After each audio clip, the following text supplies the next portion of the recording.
Before we get started on Apocalyptic, there was a couple things. There was a couple of great questions yesterday after talking about epistles and some other things that I wanted to address. The first thing is, when I was talking about following sort of the logical flow of an author's argument, that works to a greater or lesser degree in different epistles. Paul, Peter, yes. James and John's epistles, not so much. They're structured differently. If you've ever read any commentaries in the book of James, you'll see that they'll all start off and say something like, there's been many or countless attempts to kind of discern the structure of James, like in a similar way, like these, that you can see the structure of Romans. And generally, the best outlines of James are quite general and topical. Same thing with say 1 John. The thing about John is something will come up, and then it'll seem to maybe fade away for a little bit. Then it'll come up again with maybe more added to it, and then it'll go away again and then come back again in some kind of form. It's sort of cyclical, and it's somewhat similar. I'm not making a one-to-one correspondence. It's somewhat similar to the way some of the prophets write. They write in sort of cycles, and John is similar. So the general rule of thumb for epistles is what you're trying to do is just discern a structure for the argument, and you can do that. You do that on sort of a micro and a macro level. But there's no just one set formula. There's no one set formula for interpreting sort of any part of Scripture. It's not just mechanics, right? Sometimes interpretation is kind of boiled down to just mechanics, but of course it's not just mechanics. There is a mechanical part to it, right? It's language, you're interpreting it, but there's also, for lack of a better word, there's also an art to doing it. And like anything that involves some kind of art, it means that you have to have experience, right? And again, it can seem kind of artificial when people just approach a text with a sort of a method that they just sort of lay over the text. That doesn't work. You become a good interpreter by interpreting. It's like anything else. You become a good preacher by doing what? By preaching. You learn it over time by doing it. It's like, in that way, there's an element of it that it's like anything else you do in life. And as we'll see when we talk about something called intertextuality, it really does hinge on a broad and in-depth knowledge of the entire Bible, and not just kind of these dive bomb missions where you dive into a text, work on it, present it, and then you sort of fly out. Right? It's not like the Memphis Belle or something. So that was one question. The other question was a really good question because many of you are many of you are involved in missions or will be involved in missions, and probably some people watching, I'm sure some people watching on the DVDs are involved in missions, and they're doing this online, and maybe they're even where they're stationed. I made the comment yesterday that it's wrong to interpret the Old Testament apart from the New Testament, right? I think it's a wrong hermeneutic to try to not read the Old Testament as Christian Scripture. And so the question was asked, well, what about something called chronological Bible storytelling? And maybe many of you have heard of this. Many of the people who teach this chronological Bible storytelling will emphasize often and loudly, make sure that you don't sort of start at the end of the story. You work towards it in a linear fashion. Well, in one sense, it's kind of apples and oranges. Typically, chronological Bible storying or storytelling is often done in a place where they're presenting the Bible to people with no Bible background. Right? It's from scratch, and there's a good reason why you start and you let it unfold, right? Without making it so complicated that somebody with no background, I mean, they can't really see the flow of the Scripture. And so if you're in that sort of context and you're doing chronological Bible storytelling, or even just presenting the big story of the Bible, even with people, excuse me, this is going to be distracting, I know, but even with people with some Bible background, there's not just one way to do it. But even when you're doing it in sort of a linear fashion, the things you're saying about Adam and Noah and Abraham and, Joseph or Jacob or Israel or whoever, the things you say and the way you present it better be influenced by your knowledge of the end. And that means you don't have to, when you start with Adam, you don't have to immediately jump to Romans 5:12-21, but what you say about Adam should be influenced and shaped by what you know, say, about 1 Corinthians chapter 15 or Romans 5:12-21. So that you present it in such a way, when you're going in this linear sort of fashion, that you're not giving them everything at once from Genesis to Revelation, but what you consciously say about Genesis is shaped by your knowledge of the whole thing, right? So that you're not just kind of randomly getting there in blocks. One of the ways I've seen this sort of storytelling done that I wasn't too thrilled about was each block was just kind of presented as, here's a block, now here's a block. Here's Adam and creation. And then a sort of a pause. Here's Noah and a pause. And here's Abraham and a pause. You get it, right? Do I need to keep doing this over and over again? Right? Israel, pause. Okay, so you get the pattern. And each one is blocked off by you sort of present this section of the Bible. And then before proceeding, you kind of back off and kind of ask for responses. And after you have this sort of back and forth and give and take, which is good, there should be interaction. There needs to be interaction, especially to clarify things. But then it's off to the next chapter, maybe without reference to the first. And so what you end up getting are sort of, it's the story of the Bible, but it's really the stories of the Bible apart from a careful connection being drawn between each chapter. And that's a bad way to go. Because it especially in the minds of people who don't have a Bible background, it presents the Bible in such a way that it looks like God does this thing. And then he sort of backs out, and he comes in, now he does this thing. And each one is sort of a new thing. It would be easy for somebody with no Bible background to look at, say, Genesis, and then move to Israel and think, you sort of had this failure at the beginning. That God did this thing, and it just didn't work. And so he sort of scrapped that plan, and then came back with a new plan. And that didn't really work either. So he scrapped that plan, and then he comes back with finally he comes back with the plan of Jesus, and that works. And you might think, that's not how it works. But if you've never heard the story before, and it's presented in such a way that all the stories are disconnected, then it shouldn't be hard to imagine how that can happen. And so we need to be really careful because, hopefully the goal is not just to do a one-time story through the Bible, ask people for a response, what do you think about the way God has done this? And they say, yes, it's good. Do you want to be part of this story? Yes, I do. Pray this prayer. And then, move on to someone else. Hopefully, that basic Bible story line is going to be filled in over time. So I do want to be careful that I wasn't. In fact, when I did this thing on the board yesterday about not interpreting the Old Testament apart from the New, I didn't even have chronological Bible storying in my mind at all. It wasn't even on the outside of my radar when I was talking about that.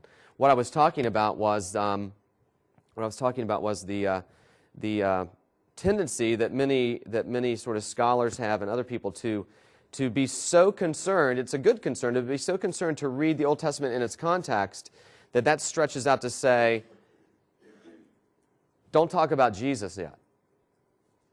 right? It sort of muddies the waters. And that's the kind of thing I'm militating against, right? So not chronological Bible storytelling. And again, the big picture of the Bible can be told in many sort of different kinds of ways, presented in different kinds of ways for different contexts. But if you happen to have any questions or something about that, I'm happy to answer it, because this is a big thing that's happening. If you go into missions, you will probably be trained before you leave. If you go with a major sending organization that we're all familiar with, you will probably be trained in chronological Bible storytelling before you go. And I would really not. I really wouldn't want it to be something where you hear them saying maybe something necessarily different than what I'm saying. Okay, I think the two things go together. Okay.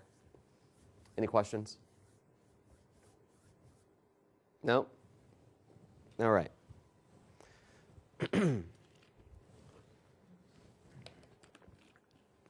What do you think of when you hear the word apocalyptic? Yeah, you laugh. That's right. Nothing? I'm hearing, okay, there's everybody's speaking in tongues. What comes to mind? The end. Okay, good. There you go. There's something that comes to mind. What else?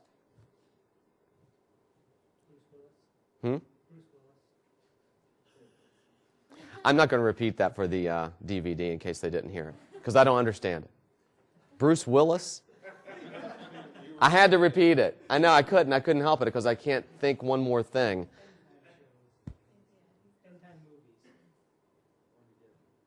Oh, okay. I'm thinking Die Hard? Is that apocalyptic? Not that I've ever seen Die Hard, mind you. Or any other movie that's ever been made.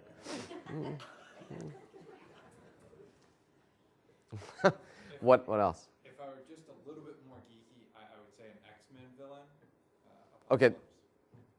Okay. So maybe characters from stories. But when you think of biblical apocalyptic, what's the kind of thing you think? End times, that's good. Bad times. Okay, bad times, that's good. Good. Bad times. What else? What's the first thing that comes into mind? It's got to be something. Nothing. There you go. Thank you. The book of Revelation. See, it's really easy. It's not difficult to come up with answers for this.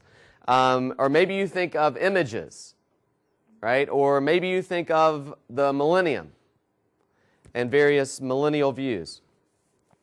I don't know, maybe you think of something like the Olivet Discourse, right? Or you think of all kinds of figurative language, right? And beasts and seas and women riding dragons and all kinds of stuff like that, right? All these, or wheels within wheels, going every which way. Apocalyptic is one of those things we're interested in, but often we avoid. And you can see why. It's complicated. And the other thing that proves it's complicated is just the sheer number of interpretations.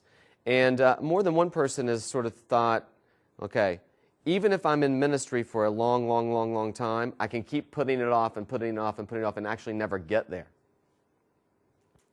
Because, what do you say? What do you say when you're interpreting or preaching or presenting, say, the book of Revelation? Well, this isn't a class on Revelation. I'm not going to try to unpack all the figures and metaphors and analogies and whatever else is in the book of Revelation and other apocalyptic. There are some common basic themes to apocalyptic literature that make it really important that we don't just skip over it. Now, I want to read some things to you.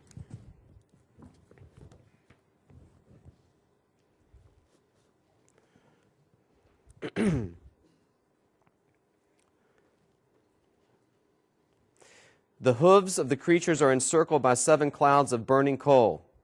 The clouds of burning coal are encircled by 7 walls of flame. The 7 walls of flame are encircled by 7 walls of firebrands.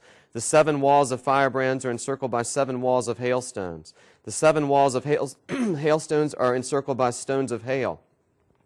The stones of hail are encircled by stones of hurricane blasts. The stones of hurricane blasts are encircled by environs of flame. The environs of flame are encircled by the upper chambers of storm wind. The upper chambers of storm wind are encircled by fire and water. Fire and water are encircled by those who say holy. Those who say holy are encircled by those who say blessed. Those who say blessed are encircled by bright clouds. The bright clouds are encircled by coals of juniper. The coals of juniper are encircled by 1,000 camps of fire and myriads of hosts of flame. And between each camp and each host, a cloud stands so that they should not burn each other with fire.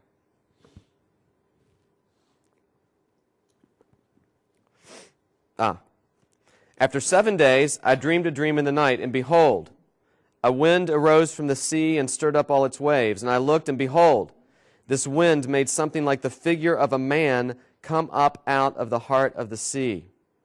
And I looked, and behold, and that man flew with the clouds of heaven, and wherever he turned his face to look, everything under his gaze trembled. And whenever his voice issued from his mouth, all who heard his voice melted as wax melts when it feels the fire.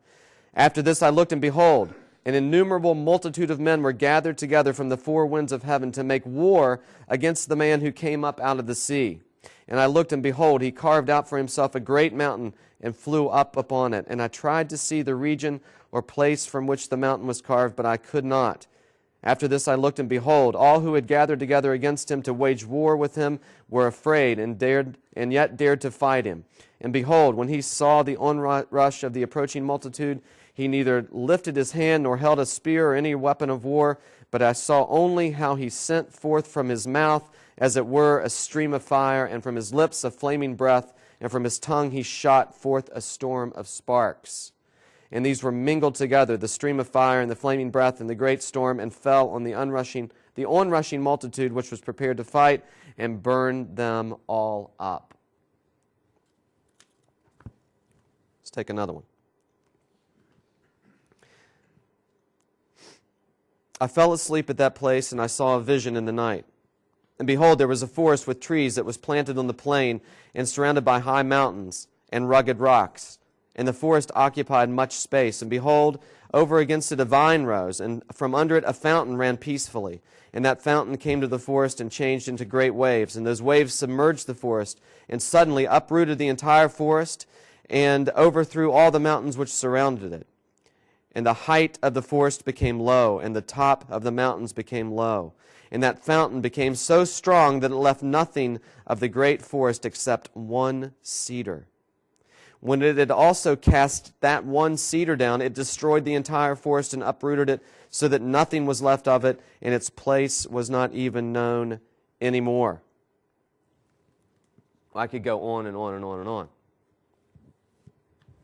This is a whole book of literature, much like the excerpts I just read to you. These are all works written by Jewish authors that are more or less contemporary to, say, the Apostle John. Some before, some after. And here are some of the titles of these works. The Apocalypse of Zephaniah, the 4th book of Ezra, the great apocalypse of Ezra, the Revelation of Ezra, the Apocalypse of Adam, the Apocalypse of Elijah,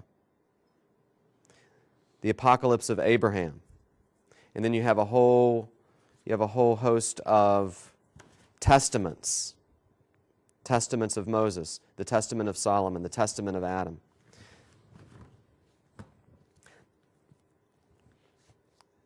Much of the literature in this volume is apocalyptic literature. Now, that's often surprising to people. The fact of the matter is that apocalyptic literature is a type of literature found not only in the Bible, though we often think that it's only in the Bible. Apocalyptic literature is a particular kind of Jewish literature that was somewhat common by the time you get to the first century. Now, having said all that, I am not saying that what you have in the book of Revelation or what you have in, say, Mark 13 or in 2 Peter, that what you have there is just simply the same thing that you have in other Jewish literature. One of the things that this sort of literature has in common with, say, Revelation, is that this sort of literature sprung up and took hold during time of persecution and oppression. Much of it happening, say, in intertestamental Judaism or Second Temple Judaism, right? It's the time of the Maccabees and beyond. So apocalyptic is a kind of genre.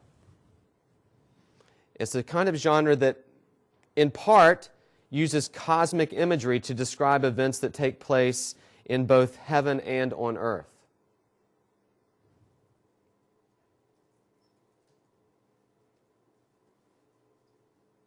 It tells people what's happening or explains to them what's happening or what's going to happen so that they will do things like persevere. A prof of mine in grad school, now this is, some people think this is sort of silly, and it's certainly it's way minimalistic. But the first day that he lectured on Apocalyptic, he said, Apocalyptic is this. Apocalyptic literature is this. Tracts, like gospel tracts for hard times. And while that doesn't say anywhere near enough, it does get us in the door to the way Apocalyptic functions and did function. Now, having said all that, I want to reemphasize that the Apocalyptic found in a book like this. This is the first volume of something called the Old Testament Pseudepigrapha. That is, it's a 2-volume collection of works written by Jews under pseudonyms. So you have like Ezra, 4th Ezra, right? You have Baruch. You have a book by Enoch, right? And Abraham, Moses, all kinds of things, other books by Moses. That's where it gets the name Pseudepigrapha. But again, here's this is a lot of apocalyptic. Now, it's not all apocalyptic in this book, but to a large degree it is. And I'm guessing that a lot of you are like the way I was when I first heard this. I had never heard that before. I didn't know. I didn't know that there was literature that existed that's similar to the book of Revelation. I kind of thought that Revelation kind of had cornered the market on it. But it doesn't. Now, there are some important distinctions to make between what you find, say, in Jewish apocalyptic and what you find in the book of Revelation.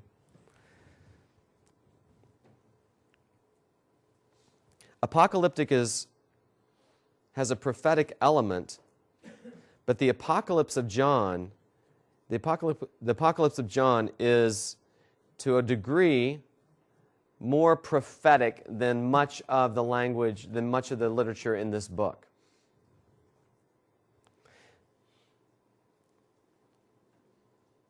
But the big distinction between, say, Revelation and some of the things I just read to you has to do with something particular about the book of Revelation. What is the book of Revelation in terms of what is the book of Revelation in terms of genre? Just think about the beginning of it. Yeah, it's a letter, it's an epistle, right? Written to a series of churches. Written to 7 churches in Asia. And so it was circular, right? It was meant to be read and taken to each of these churches, each of which is addressed specifically. And this was, Revelation was a letter, an apocalyptic letter, written to people living in a Roman province at the height of Roman power. Now, if you lived in the Roman Empire, there was probably never a time where you weren't conscious of the fact that you lived in the Roman Empire. For one reason is there are symbols all around you, everywhere.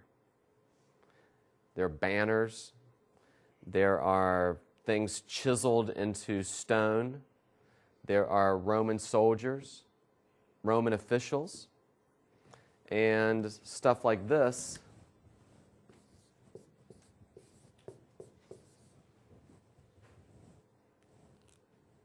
The Senate and people of Rome, it's sort of a translation. Everywhere. You're constantly reminded that you're living in hostile territory. And there were temples and festivals and stadiums and idols and garrisons everywhere. Everywhere they looked, Rome was in control.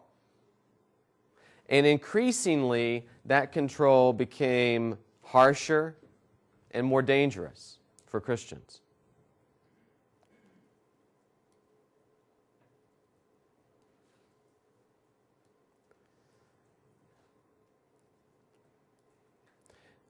One of the dangers for Christians living in a culture like that is overwhelming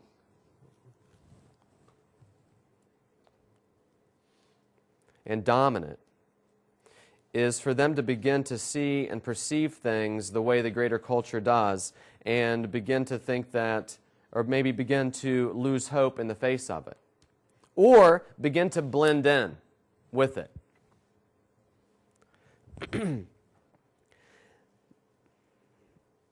The book of Revelation exposes all worldly powers, temptations, allures for what they really are, and that is evil and wicked and in the service of the devil and doomed to failure, in spite of what it might look like. And it replaces that reality with a heavenly, or rather divine perspective on the world and history, both past, present, and future. It's comprehensive. It sets forth a divine perspective on the world and the things going on in the world and the things that have gone on in the world, and will go on in the world. It replaces the worldly perspective with a divine perspective that's meant to generate hope and perseverance in those who read it.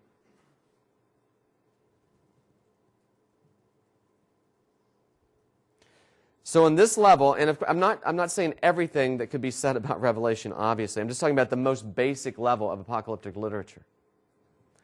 Before you even talk about all the images and things like that.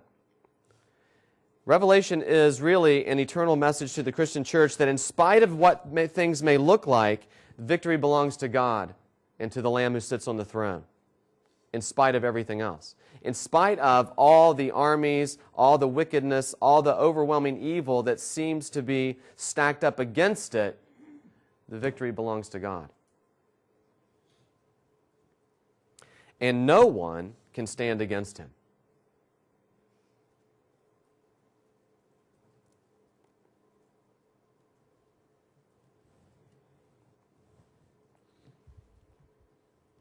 Now, vital for understanding the perspective of Revelation, and it's really the perspective of the Bible, particularly the perspective of the New Testament, is, and we've talked about this already, is something typically called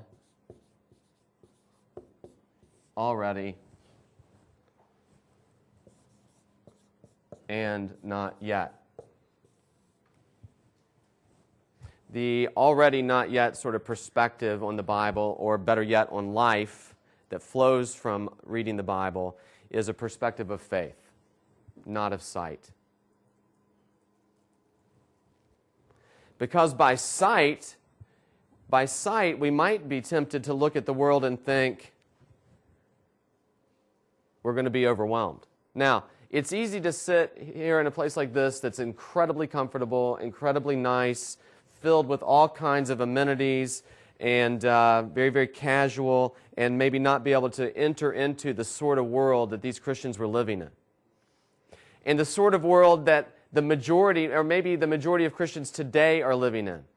Because remember, the majority of Christians do not live in America, in the West now. They live in other places. Right? Sometimes we get a little offended when we hear that. I don't know why. I think it's probably some kind of mix of patriotism and faith or something. I don't know what it is.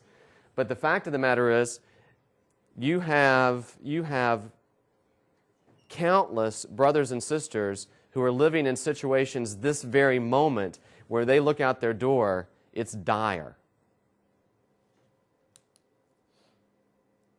And they are certainly not loading up their book bags or backpacks with Bibles and books and casually strolling down the street and casually walking into a seminary and openly talking about the gospel all the time. They're doing it in sort of underground meetings. Right? They're doing it in places where they go to a central location and they arrive, say, every 30 or 40 minutes, staggered in, and they leave the same sort of way, where they're under threat of their life for their confession of the gospel, right? Where their neighbors tell on them, where the government keeps tabs on them. And so it's difficult for us in the sort of narcotic-like malaise of comfort and ease that we have, where we take things for granted, or we take things as an entitlement, or we count what other Christians in other places would count as blessings, we count as burdens. It's sometimes difficult for us to enter into the kind of perspective of the book of Revelation, or the kind of perspective that people who received the book of Revelation might have had, and the perspective that brothers and sisters this very second have. Right? Now, none of this is meant just to sort of raise up guilt in you. But it's a fact, and it's true. And this already not yet perspective, for people who are really under that kind of pressure, becomes sort of the matter of persevering to the end or caving.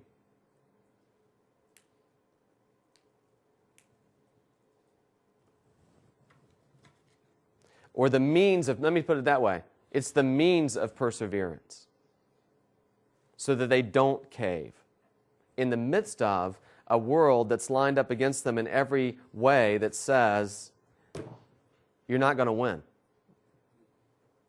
What you believe is a lie.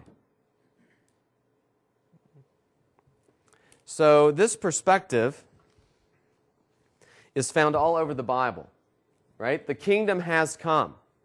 Jesus is reigning, right? But the kingdom has not yet appeared in its fullness. You are the children of God, but what you are is not what we are. We are the children of God, but what we are has not yet appeared, has not yet been fully disclosed. We could read a ton of verses. Ephesians 1, 20 to 22, Hebrews 1:13, quoting from Psalm 110. It's all over the New Testament. And, this sort of structure applies to all kinds of things. We are fully justified in the sight of God, but we are not yet sinless. Paul can address the Corinthians as holy, sanctified, but they are not yet perfected. And so as sort of mundane and trite as this already not yet thing can become, it nevertheless is sort of it's one of the most important and big themes of the Bible that sort of helps hold everything together. Yes? As far as the Jewish apocalyptic writers, Mm-hmm. they really see the purpose behind apocalyptic literature. They really see this as kind of prophecy or kind of hopeful motivation. No, I mean, the question is, what about the motivation? Well, we don't know about the motivation of all of it, right, because it's not revealed. But the general motivation is to encourage people who are being oppressed. I mean, what the Jewish people suffered in intertestamental period was intense. You know, there was a day, I'm just picking one day, where you had hundreds and hundreds of Pharisees all crucified all at once.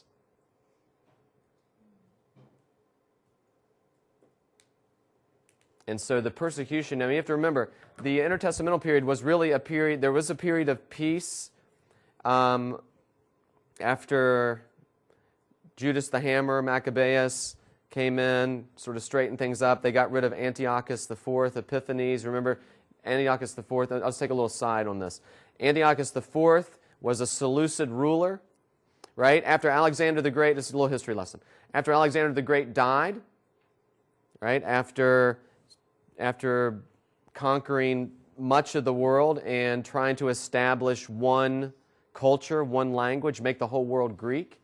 After he died, the empire was divided up between his generals. And you had one group, the Seleucids, kind of in Syria, that sort of area, and then you had another group, the Ptolemies in Egypt. And so that's the bread. What's the meat of the sandwich? Israel.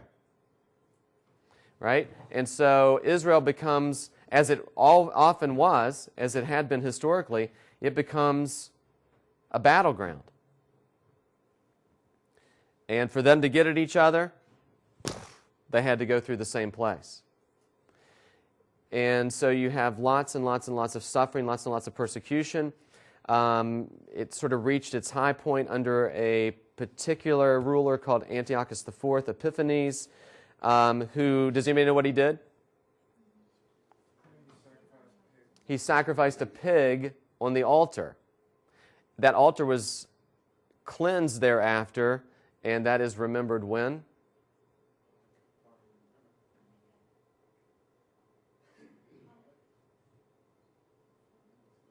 There's a little thing for you to find out.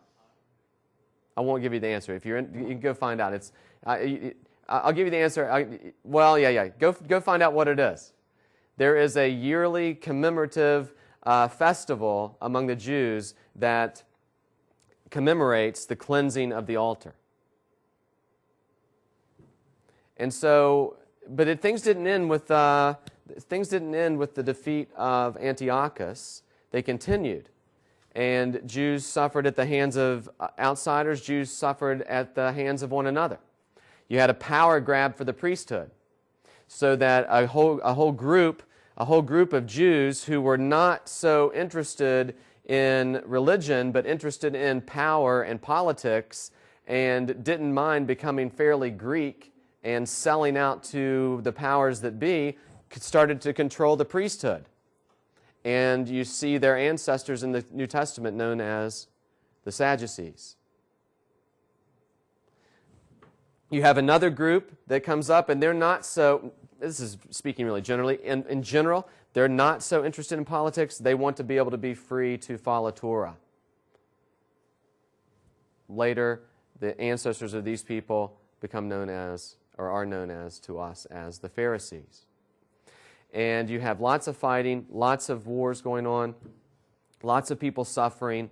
In the first century, or what would that be? The first century BC, things get bad, so they call they call this up and coming power in the world to come in and straighten things out.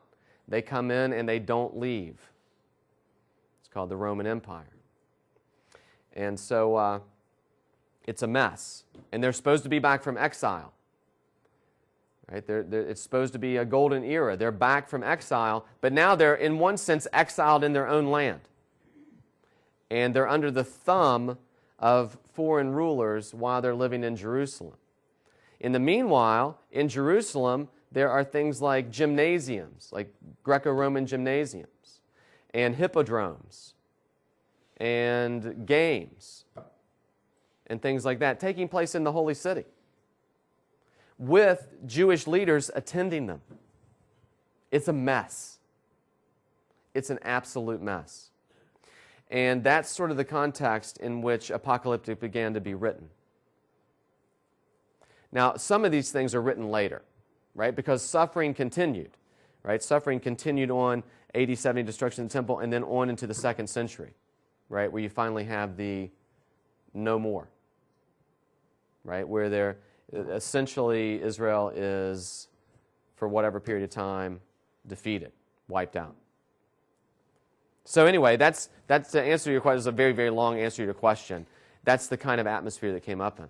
And much of Apocalyptic is meant to be written to people in code language that they can get, that they can understand, so that they'll be comforted. And they'll know that ultimately God is the one in control, and there is a day coming when God's going to vindicate them.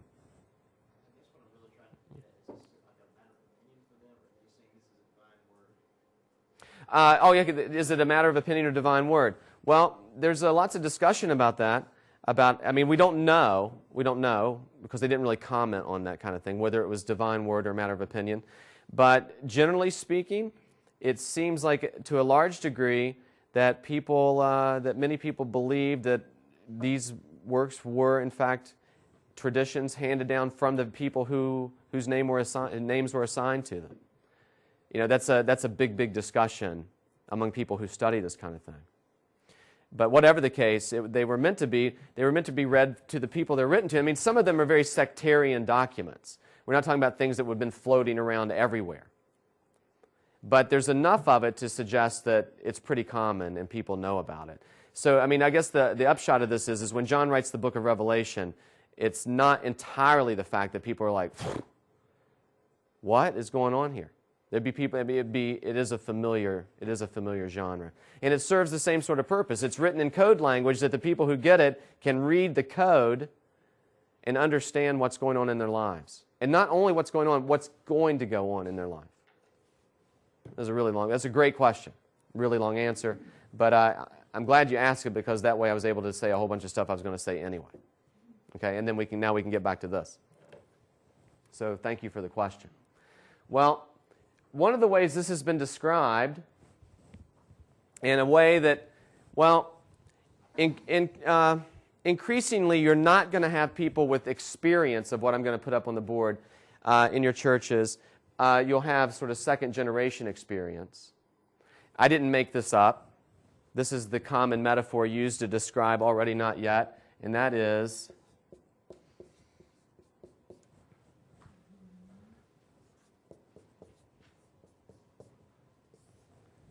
D-Day and V-Day, either VE or VJ.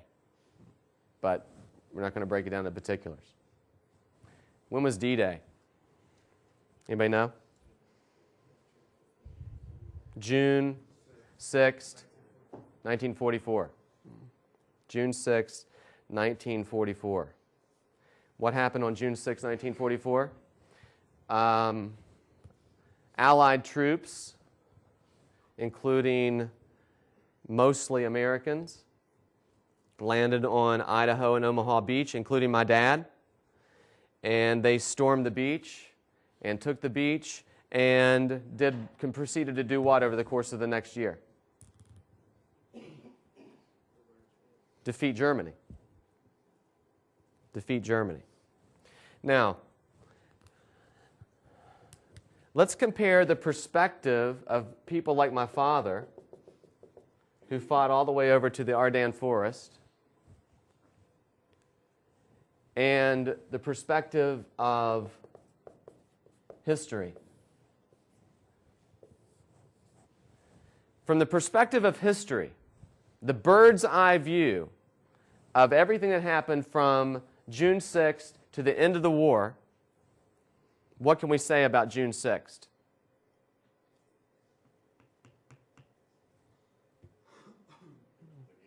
Yes, exactly. It was the beginning of the end.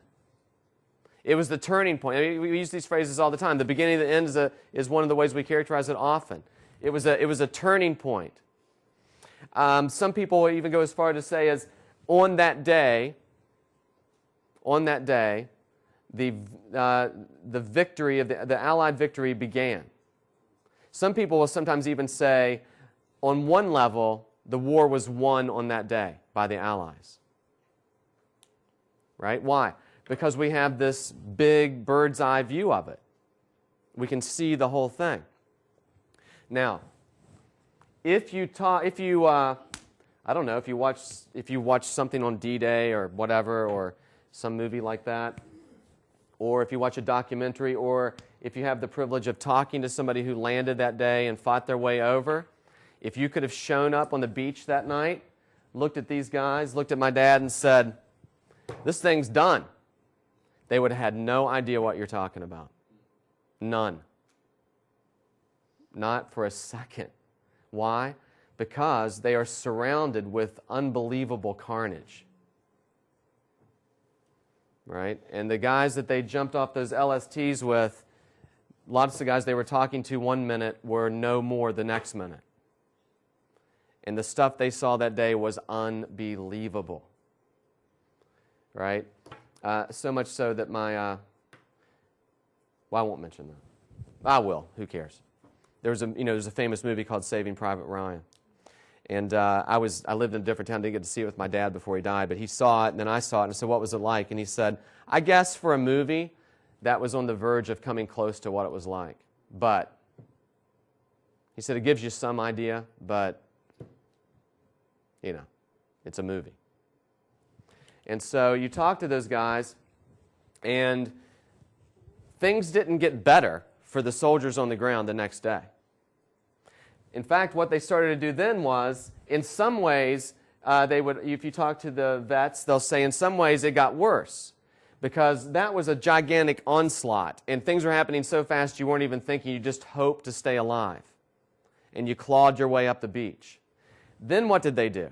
Then they started the arduous, long, harrowing task of fighting sort of town to town and hedgerow to hedgerow, hedgerow to hedgerow, all the way over to the Ardennes forest until they entered into Paris and then finally into Germany. Right? To where they would do things like camp in on one side of a hedge. As soon as the sun comes up the next morning, hand grenades start flying over the hedge, and you have to pick it up and throw it back before it blows up in your face. And this is life on a semi-daily basis for a long time. And not only that, and again, this isn't just a war history day, but still, right before you get here, is it D or G? Bulge. No D? Where am I getting the D? Bulge. Okay, anyway. The final sort of German offensive, the Battle of the Bulge, some American companies and divisions had something like way over 50% casualty. That's incredible. That's an incredible number. And that's all after D-Day, and that's right before the great day that came that ended the war. Now, in many ways, this is sort of the perspective of the book of Revelation. The book of Revelation gives Christians this view of what's happening, to tell them along the way, you won't be defeated. God will not be defeated. In spite of the fact that you might be surrounded by evidence entirely to the contrary.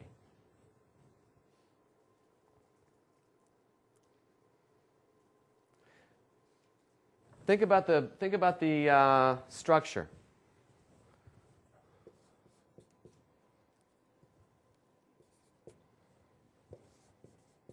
Chapters 4 and 5.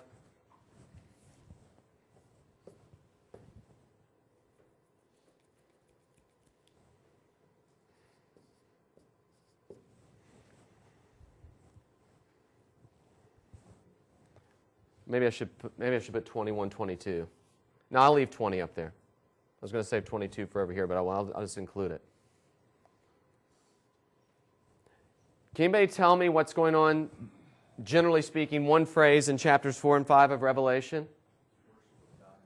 Worship, where did that come from? Worship of God and the Lamb. Chapters 4 and 5, it's clear, Jesus reigns. He's reigning. He's on the throne. He's being worshipped as the risen Lamb, the crucified and risen Lamb. What happens down here?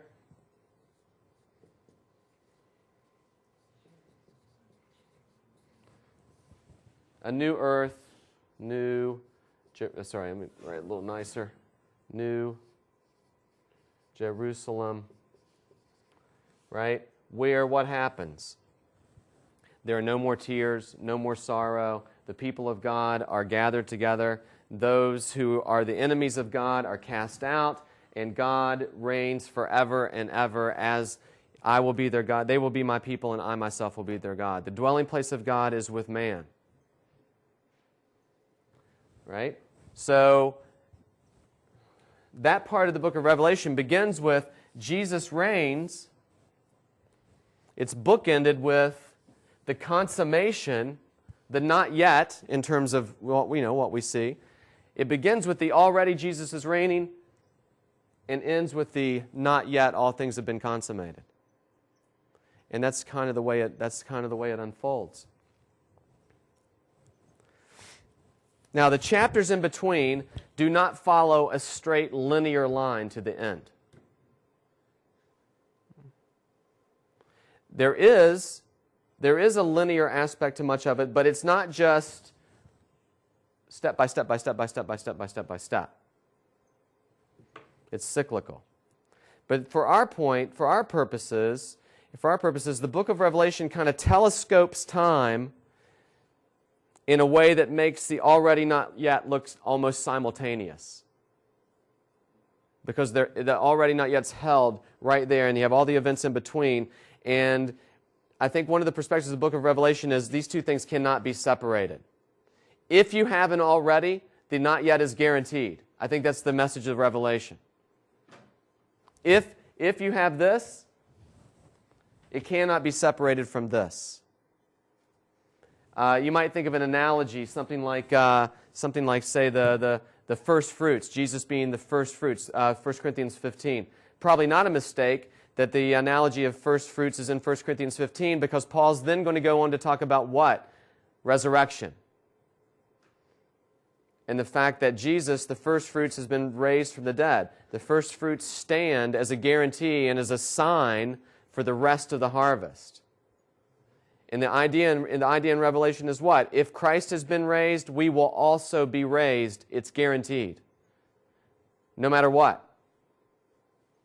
And that's the message of 1 Corinthians 15. And it's not all that surprising to me that then Paul goes in and says, "Behold, I tell you a mystery. We will not all sleep, but we will be changed in a moment, twinkling of an eye, and the last trumpet. The trumpet sound, dead will be raised, incorruptible, we shall be changed." It's not all that surprising then that you have this idea of first fruits. If Jesus has risen, we will rise as well. Not maybe, not possibly, not hope for the best. You will. And that's the message of Revelation. Jesus is reigning. The final consummated reign, rule and reign of God in the new heavens and the new earth. Peter calls it the new heavens and the new earth. In the New Jerusalem, the heavenly city that comes down from heaven, where God and man are joined back together in imagery that looks very Edenic, except better, because now the center of Eden is the new Adam who conquered sin. That's the perspective that people are meant to have who are living in the time between, so that they'll be encouraged.